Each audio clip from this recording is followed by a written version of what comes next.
What is going on, friend? It's been a while, aka 1 week. If last week was an appetizer where we had a little sampling of different things, we kind of touched on some logos really quickly, this week we're sitting down for steak dinner, and I'm so excited. I didn't plan it out this way, kind of having these two episodes bookend each other, but I had a logo come through, and it's basically, it had good bones. It kind of fell down on a technical standpoint, but I saw potential in it, and today we're going to draw that potential out. And in order to do so, it took some more exploration, more time. I'm going to quit preambling. You should like and subscribe. I'm Josh. This is Grade My Logo. Let's jump in.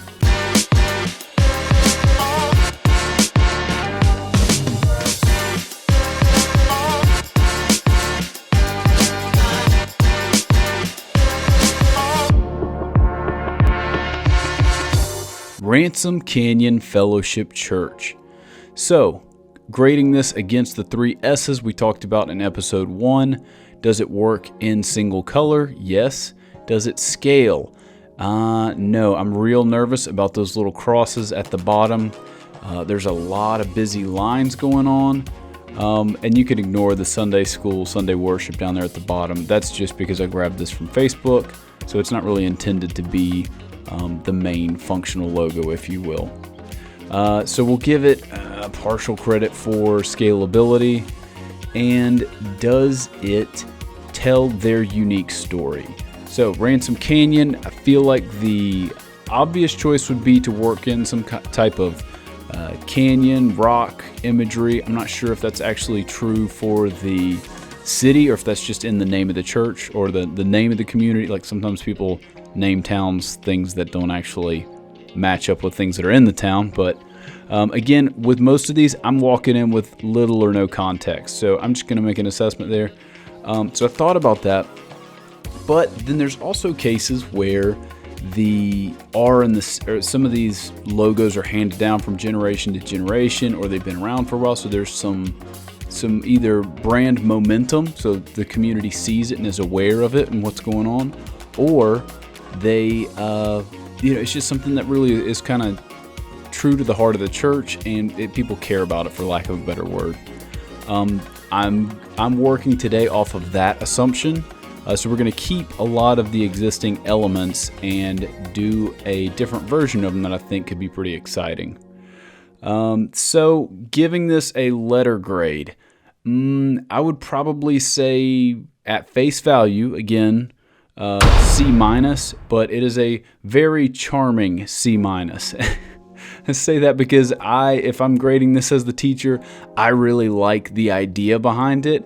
It just needs a little bit of help from an execution standpoint. So when this submission came in, one of the things that really jumped out to me was the concentric lines on the RCFC. I really felt like that was one of the things that definitely had some potential, and I saw some nice kind of play between the rounded front or the bowl of the R, and then obviously the C is very rounded too. And my original concept was to have these two kind of interlock, or like those two rounded points to play together.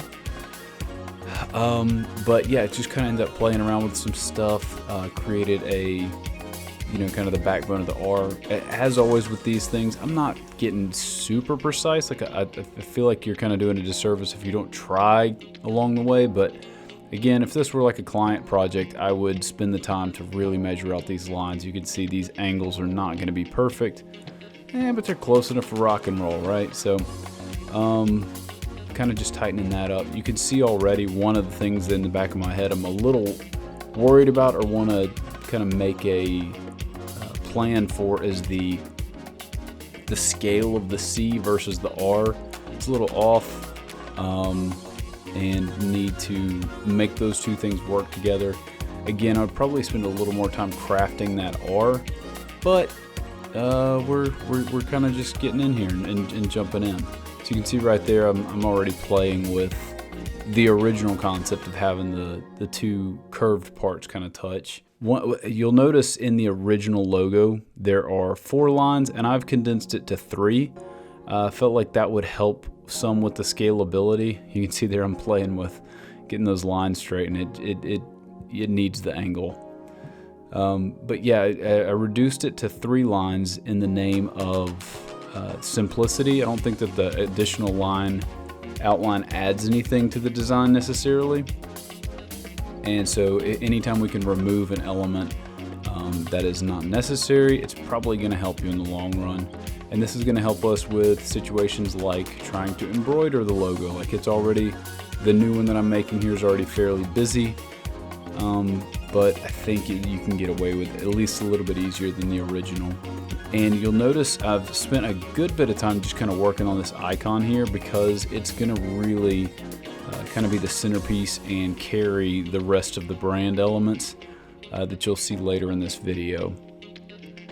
Right now what I'm working to do, you can even see here in outline view that these are like way off and pretty messy, but we are going to be tightening them up a little bit here. What I'm working on right now is trying to create some depth and make this a little bit, create some interesting interplay between the two. So you've got the R, the leg of the R kind of going through the C here. And at this point, kind of in the design, so I've cut down some of the exploration that I've done in here, but usually there's a point of no return when I start losing track of time, because I'm excited about the concept and really see the potential in what it could be. And right around here was when I got super pumped about this one, because I saw it in my head, and then I said, can it actually become a reality? And this is when I started to feel like maybe it could. So here I'm playing with the widths of some of these elements. It kind of felt like a 70s patch on a hat, or like a baseball team logo or something like that. Both of those things are near and dear to my heart. But again, wanted to make this still feel like a believable church logo. I might not have context for the church, but I kind of doubt that the average church is going to want to go super retro. So got to dial it back a little bit, but kind of retain the guts that make it attractive.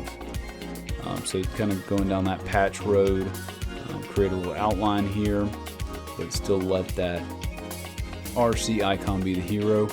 I've selected Object Sans for the font, and the reason being I was really just kind of cruising through my stuff looking for something that had some geometric shapes in it. That the O is not perfectly a circle, but it's bold, it's legible, it is nice looking. Again, if this were a project, I'd probably spend more time to fine tune that, but I think it accomplishes the overall tone that I'm looking for, and a lot of the right shapes, getting some of that more geometric stuff. So you see that I keep tweaking with that little triangle bit. That's just one of my cheaters that I use during a design, is literally just to cover stuff up so I can see what it looks like before I actually create all the outlines, which is what I think I'm about to do right now. Yeah, so this is where I actually create outlines, and I'm gonna make this a real shape now that can scale, and that we don't have to fool with all this other stuff, because I want to put it on a dark outline so we can see what it will look like as a Instagram icon, because that's again the kind of 2021 litmus test of a good icon. Is it recognizable and good, a good representation of the church or the organization in that icon format. And here is where, this is a classic thing that I do. I don't know if every designer does, but I keep finagling with stuff that theoretically was already established. Like I already had that icon, I was working with other logo lockups already with it, but I got in here and started messing with some of these bits in here, because I had a little happy accident. I don't know if you saw it a second ago, where the white actually kind of overlapped some of those top bars, and it created a little bit of a shadow here. So we've already got like the leg of the R poking through, but what I want to do is add that separation, so you can see it almost feels like, it's not something you might notice necessarily if you're just looking at it for the first time, but it gives it a a feeling of depth and like a shadow that kind of even more emphasizes what we've done here with the breaking of the plane, if you will. Here, yeah, this is the good concept. So we'll go in, and I like giving it that little angle shape because it makes it feel more natural. You guys have heard me say it before, I'm a big sucker for a round badge, and that is why that's the last one that I threw in here. So we got Ransom Canyon, doing it again in Open Sands. And sometimes when I do these badges, I want the top and bottom text to be the same size. But in this case, Fellowship Church definitely plays second fiddle to Ransom Canyon, because I would imagine if you are a member of the church, you know, you're not going to say, I go to Ransom Canyon Fellowship Church. You're going to say, I'm a member at Ransom Canyon. So that's typically what I want to guide the design hierarchy to, is like, what would a real human say? And then let's, you know, emphasize that point. Bada boom. And there you have it, folks. We've created a little brand family for Ransom Canyon based off of the original R and the C. Which one of these badges or logos is your favorite? I would love to hear from you in the comments. Or you could say, Josh, I hate all of them and I respect you less for this video. And honestly, I got thick skin. I'd be okay with that. And for contrast, here is the original logo compared with the new stuff we've nailed down. So, what'd you think? Did you like the new edits we worked through today? Either way, I had a great time doing them, but I would love to hear from you down in the comments. Which one was your favorite? What was interesting, if anything, in the episode to you? And if you didn't notice, we handled the actual working process part of the video that we just watched a little bit differently than some of the other episodes. I did it that way so I would have a little bit of time to explain kind of the logic behind it and speed up and slow down as appropriate through the different parts, because some of it's a little bit boring to watch. But that'll do it for this week, folks. If you haven't already watched the video that I mentioned at the beginning, I'll drop a link for it, and you can catch episode 4 where we have the appetizers we mentioned. Anyway, be good, be blessed, be safe. Adios, amigos.